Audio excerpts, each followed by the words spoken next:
What's up, you guys? Sean Ross Sapp, Fightful.com. It's contract season, so we're talking to some of the biggest free agents in wrestling, and we got one of the biggest free agents in wrestling right now. You know him from Impact Wrestling. You may have seen him back in the day from Ring of Honor, or I don't know, maybe every high-level independent wrestling company in the history of wrestling. Jake Crist, how you doing, man? I'm doing great, man. What an amazing introduction. Thank you for that. I mean, I was talking off the air. We talked a little bit about Larry D, but I mean, you and really the people that you've run with for the last however many years are very responsible for the growth of independent wrestling in Kentucky and Tennessee and Ohio, especially. Like, this area was not necessarily rich with independent wrestling before you guys really helped put a stamp on it. Well, thank you for that. I would have to agree with you. My buddies and I think did kind of help mold and shape the landscape of independent wrestling. So thank you for that. Hats off to you for recognizing that, my man. Yeah, we had a writer, Pat Fannin, who would constantly be going up to Rockstar Pro, and it was always a goal of mine to go up there with him. But then he got a different job, and we never made that happen. But I mean, the contributions that you guys made to this area is like undeniable. That was the some of the funnest times I had in this business, booking Rockstar. A lot of people don't realize is I booked it for 6 years straight, every Wednesday and the first Friday of every month, despite if I was there or not, or if I was, overseas or doing, TV. Like, I would still book Rockstar. It wasn't until I think like 2 years ago when I finally stopped booking, when I was like, hey, I want to kind of concentrate on my career. Next thing you know, I win the X Division championship. And I mean, that was some of the more creative stuff, like anywhere in wrestling at that point, let alone just on the independent circuit. I mean, constantly, like, you would hear buzz about storylines and things that would develop in Rockstar. I know I'm kind of going ass backwards here, but like, if you signed somewhere, would you be interested in helping, like, create or with booking or anything like that? That 6 years of experience is quite the resume. I would love it. Actually, that's the one thing I would enjoy to do after this is just be an agent. Help people put together matches and develop characters. I think that's kind of was my specialty at Rockstar. I kind of just zoned in on a certain guy, and I just made them kind of explode and kind of shook their inner self out until they finally was able to express that on camera. So you did just leave Impact Wrestling. You are a free agent right now. How do you feel about your Impact run and how things went there and how things ended there? I have nothing but great things to say about Impact Wrestling. I was there for damn near 4 years. Former tag champ, former X Division champ. So like I think I had a really great run at Impact. So nothing but great things for me to Impact Wrestling. I wish them nothing but great things in the future as well. Did you all have talks, or was one side ready to go more than the other one? Like how did that work out, or did you just kind of know it was your time to move on? I think it was just everyone just kind of knew it was time for me to move on.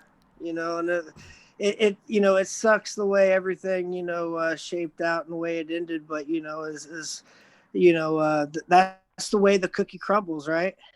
Are you open to going back there in the future if something happens? Because we've seen. Oh yeah, absolutely. Yeah. I would love to go back to Impact Wrestling. My door is always open. Like I said, I was there for almost 4 years. Like I would, how bad would it look like on me and my credibility as my word if I go back and say, oh, I hate this company and so on and so forth. So nothing but love for me, man. Like legit, nothing but love. Because, I mean, we've seen a lot of people that maybe that left on bad terms, not just okay terms or good terms, that they've ended up bringing back because they've done like the one night only pay-per-views in the past, and like people who hadn't been there for 10 years would pop up there. Yeah, just the when people have bitterness in their heart and they just they go on different podcasts and they've been with that certain company for Sure. X amount of years. Like, I just feel like the credibility of of that person and their stories just go down. It's like you were there for, like for my case, like I was there for almost 4 years. Like if it was that bad, why would I stay? Yeah. Like Yeah. I get the paycheck and so on and so forth, but if it was that bad, why would I have stayed for that long? Yeah. You know, my case, and I know certain guys, is, different cases, but that's just the way I look at things. Is like, I just try to push all the negativity out, and just try to bring on the positive. And the positive right now is me being a free agent, and me just looking forward to the future. Hopefully things brighten up, or start opening up and brighten up with COVID. Yeah, I mean that's the unfortunate situation that we're in is COVID and how that has limited things. We're starting to see some people get signed and picked up. Seen you in the gym, it seems like every single day on social media. You're in the gym, getting in great shape. Right. Let's talk about some possible landing spots, at least within the U.S. Like, we'll start off with WWE, the biggest company in the world. I mean, for a lot of people, especially people our age, that was the biggest company for so long. Is that something that? Absolutely. I would love to land in NXT. The thing about me is, like, I've been in this business for almost 19 years. Like 19 years in July will be like I'm probably like dating myself or whatever, but that's fine. I've been in this business for 19 years. Luckily for me, in every major company that's on TV, I have friends everywhere. In every single locker room, I have friends. So it's like I could actually see myself in every single place. I can see myself in WWE. I can see myself in NXT. I can see myself in Ring of Honor in New Japan. Like, I would love to go to New Japan. Like, I remember. Does the fact that they're doing like it's almost a brand split right now with Strong, and that's a system of the times right now. Is that something you'd be interested in doing, like doing those tapings for them? Would love to. Like, my door's wide open. My DMs is open. So please, anybody from there that wants to get a hold of Jake Crist, please hit me up. But yeah, I could see myself in every single major company, and that's kind of a good thing, I think. Yeah, I mean, you've got all this it's television. Good to have friends. Yeah, and I mean, you had television experience long before Impact because you did Ring of Honor long ago. Well, even before Ring of Honor, I'm not to cut you off, but like okay. HWA in 2003, 2006, right. Like 2003, 2004, 2005 area, they were the first ones to have the iPay-per-view. Oh yeah, you're right. It was called Cyber Clash. Yeah, I forgot about that. There are a lot of places that independent wrestlers will work too that a lot of people don't realize have TV. Like, I remember there's a place in Portsmouth, Ohio that would have TV out here, and they would bring in like Ivan Koloff in like 2005. Like, they'd bring in all these like older guys, and they would run their TV show locally. I mean, So you've been on TV for, gosh, a significant part of your life now. Yeah, it's when my mother would get a hold of me and be like, I'm seeing you on Heartland Wrestling Association. Cody Hawk's my favorite wrestler. She loved Cody Hawk's blonde hair. It was like really long at the time. I don't remember if you remember Surfer Cody Hawk. I do remember him, unfortunately. My mother absolutely loved Cody Hawk, and yeah, I remember that just being, every time I'd go to my mother's house afterwards, she'd bring up Cody's name. Man. So when you came into Impact, what was the process of getting signed? I mean, I know a lot of you came in sort of at the same time, but who reached out to you and who made this deal happen? And like, what do you remember about that? To be completely honest, it was all through my brother. Okay. He like, when it came to me, like in wrestling for the last 18 years or so, like he just let me kind of just, be the family man and raise my family, at all the way until I got signed, I had a regular job. I was working at Wright State University unloading trucks, for 15 years. So like wrestling plus doing that 9 to 5 thing. So it was like I didn't have any time to do anything. So he kind of handled all of it. So like when he said, like, I think his process is he wrestled Sanjay Dutt once, and then it kind of snowballed from there. And I think they took interest in that. And, next thing you know, I get a contract presented in front of me, and I sign. I say, see you later, Wright State. So when you all came in pretty quickly, you all won the tag titles. Are you a belt guy? There are some people that, like, when they win the title, they'll keep like a copy or a replica. Are you one of those guys? No, like when I won the title, I kind of I came home with them and showed my kids, and my oldest was kind of like, yeah, whatever, Dad, and then the youngest, she was more enthralled and running around with it, but as far as the oldest, she was kind of like, yeah, whatever, dude. So I remember when that happened, that's when they switched it from GFW to Impact midway through. I can't remember if they actually changed the belt. Did they change the belt or just the name? I think the tag titles had GFW on it. Yeah. I can't really remember to be honest with you. Because I remember for a while they like screwed a plate onto some of them that just said yeah, GFW. You know what? Yeah. Mine was one of those. They had a couple plates, an Impact plate, because we had to give the belts back. Yeah, I remember that. Was that awkward? Being like, no, here's your belts. It was just kind of fun. Like it was kind of like, oh, they kind of look cool, I thought, with the plates on them. What did you think of the name changes throughout that point? Because I mean, at that time, TNA had a bit of a stigma to it. Nowadays, when you bring that up, people are like, oh my gosh, nostalgia, that's so cool. They were going to run a retro show this year, but they were going from TNA to GFW to Impact. It's clear they wanted to rebrand. It's just, it didn't work the way they wanted. I think with just the switching from Jeff Jarrett to Scott and Don, and guys like that, that's, heading Impact now. I think them making that transition of switch is the reasons why you've witnessed or seen those changes of names, from TNA to GFW to Impact Wrestling. I think that's why. But to be honest, I was just happy to be there in Orlando. Yeah. And being in wrestling for 15 years at that point, I was just kind of like I was learning things, kind of just on the job. Like you can't be prepared for TV, despite all the whatever experience level that you have, whether it's 1, 15, 16, 20 years, like until you get there and you actually experience it, like there's nothing actually that can prepare you for it, if that makes any sense. Yeah, of course. I'm pretty sure I remembered you doing an ROH match right before you went to Impact. Yep. So that leads me to wonder, like how was your relationship with them? Did they think you were going to come in? Did you think you were going to come in full time? Like what all developed from that? Because I mean, I know that you hadn't been there for a while before that.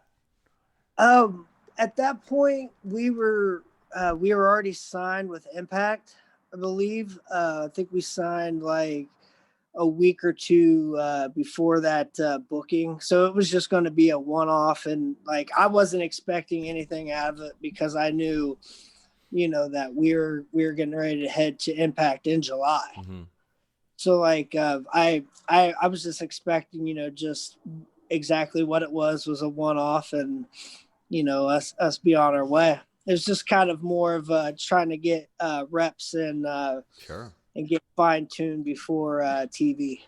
Well, I know that you hadn't at least been in the company for a while before that Ring of Honor, and some things had changed in the meantime. I mean, I know they've had some personnel changes. Did that give you an opportunity to establish any like relationships there, or did you pretty well know anybody in charge at that point anyway? Yeah. I kind of knew the people that was in charge and that was behind the scenes and stuff like that. Christopher Daniels and BJ Whitmer. Like I was on the road for BJ Whitmer for I think 2 years as he was making his comeback into independent wrestling. Good dude. So yeah, I kind of knew the people that was in charge and headed, except for like the Sinclair people.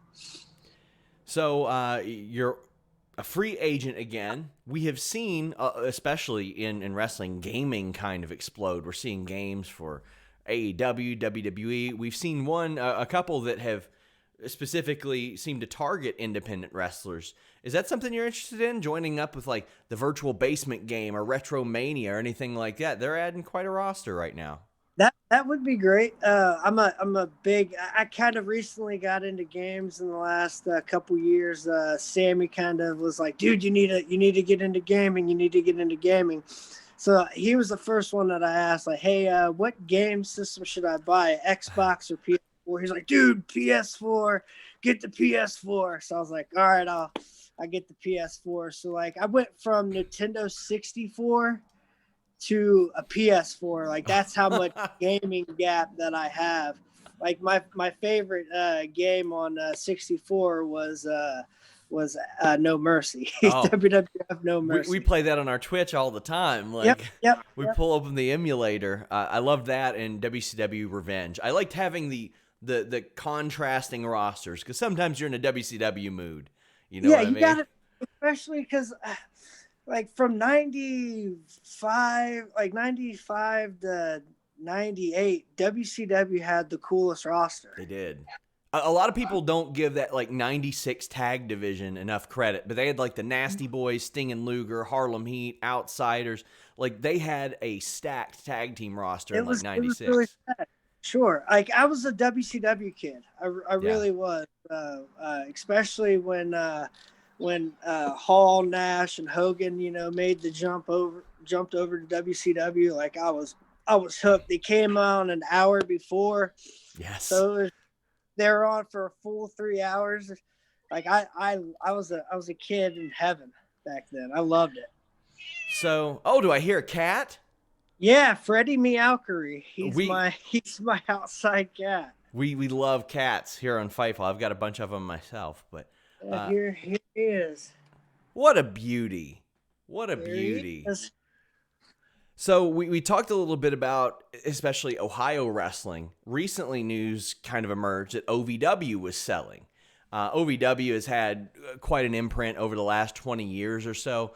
Would you have any advice for them or anything you're particularly interested to see? Because, I mean, it's been different than what most people know about it. Most people know it as the place that made Brock Lesnar and Shelton Benjamin and John Cena and that reputation. But, I mean, you're pretty experienced in this particular aspect of things. My biggest thing with them is just quit booking battle royals for your titles.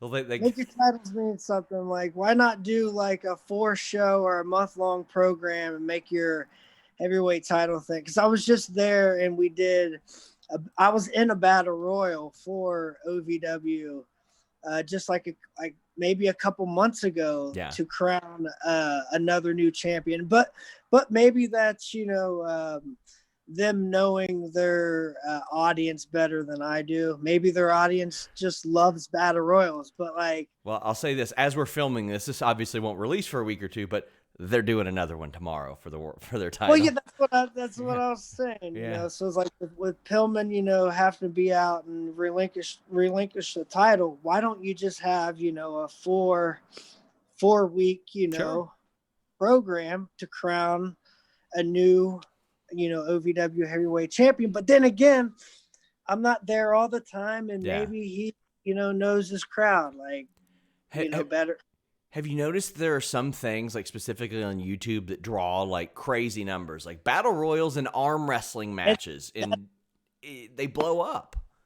You're absolutely right. And there's something about the Royal Rumble or the Battle Royal that people love, like they love seeing, a bunch of people get in the ring and duke it out for some reason. Like that to me, you know, that's not my thing, but like, Yeah. you know, to each his own. The numbers don't lie. Those are the biggest numbers don't lie, right? Ask Scott Steiner. For me, like I grew up as a wrestling fan with pretty severe ADHD. So for me, it's like, oh, every 90 seconds, a new person. Like it's like it was tailor made for somebody like me who had a short attention span. Yeah, me too. Like that's like going back, you know, to the WCW and WWF days where they came on an hour, where WCW came on an hour before WWF. And that whole hour that I had to sit through commercials and not be able to flip back and forth, like it was such, Yes. it killed me. It killed me inside. Killed that ADHD, especially when I was younger. Like, I just want to watch other wrestling. That was like, me all the time. So switching back and forth. As we wrap up, I like to do the opposite of shooting hard. We shoot softly, and we ask you to say nice things about other wrestlers that you might know. We'll start with a guy who kind of joined your ranks over the last year. Madman Fulton, you faced him a couple times, too. To be completely honest with you, when he first came to us and stuff, like I was like, man, I don't know about this guy. But now I can say with, you know, with my arms wide open, my heart's open to him. Like he's legit one of my favorite people on earth and one of my best friends. How about Madman Fulton is amazing. Not to mention, not only does he have nice hair, but he also has nice boots. He does have nice boots. He does. I interviewed him in person in Lexington last year, and I was like, man, those are pretty nice boots. I actually noticed that. Boots. Yeah. A guy that we mentioned before we went on the air, Larry D. Oh man, Larry D. Another brother from a different mother. I shared a locker room with Larry D. for probably the last 6 years or so. Maybe, man, time flies. I know I booked him at Rockstar, so maybe longer. But yeah, I can't say anything good. I can't say anything bad about Larry D. Great guy, great wrestler, and even better human being outside the business. A guy that you faced a couple times. He's he's hoping to become a free agent. Mance Warner. Oh man, again, another guy that in the younger days when I got to wrestle him and just to see him to grow to what he is today is just amazing. And I knew he had it in him all along. I don't know if it's one of those things that I could just see in people, but same thing with, you know, the Rascals, you know, you just kind of got to shake their inner selves out until they finally was like comfortable enough to do that on camera. A guy that you worked with a ton, and now he's Impact World Champion, Rich Swann. Oh, best friend Really? on earth. Love Rich Swann. A man that can really go all night long for sure. Rhino, a guy who passed up a major WWE downside guarantee and was like, no, I want to contribute to wrestling instead of sitting at home. Great guy. Like I said, I've had the privilege to be in the ring with him many times. His gore hurts. The way that he told me, he goes, I was like, how do you tell the difference between a gore and a spear? He goes, if it's a gore, they don't kick out. If it's a spear, they kick out. Yeah. Oh yeah. You don't kick out of that gore. He cuts you in half. Also, a thing that I appreciate about him, like at the wrestling conventions, he doesn't shake hands. He does the fist bump. He was ahead of it. Like he was ahead of the dirty handshake before COVID. Like 3 years into my booking, like I kind of did the Ultimate Warrior thing where I came in week after week. I was like, guys, please just quit shaking my hands. There's 3 rules I made at Rockstar. No F-bombs on the mic. I forget the second rule. And the third rule was please don't shake my hand. Just give me a nod or yes. So I was totally ahead of that curve too. So please. And again, I'm glad you brought that up. I know we're at the end of this. Oh, sure. Any independent wrestler that's listening to this, you happen to be on the show with me, while we're during COVID times, for sure, please don't come and shake my hand. Please, like, you can give me, one of these, Matt Riddle or a said the bro way. bow. Matt Riddle said the bro bow like that. Yeah, One of I'm down those. for bro bow. Like, just give me a nod. Hell, you don't even have to acknowledge my being. Like, no heat from me. I don't care. I appreciate that, especially in these times. Like, I mean, it's one of those rules that I think is a little bit passe. And I mean, as we've seen, kind of keeping to yourself can be a safe thing. I think so too. Yeah. Jake Crist, tell the people where they can find you. We have your Twitter handle up here, but tell the people where they can follow you, where they can support you. Twitter, Instagram's the same, at the Jake Crist, and then Facebook's the only three social medias that I have. So yeah, Jake Crist on Facebook, and like I said, Instagram and Twitter is at the Jake Crist. Guys, make sure you support him. A big thank you to Jake Crist personally for helping grow this area in independent wrestling, because it was grim before the Jake Crists and the Larry D's and people like that would really help grow it. And I get the feeling the next time I talk to you, I'm going to have to go through a PR department to do it. This guy's going to end up signed this year. I'll go wherever the way the wind takes me.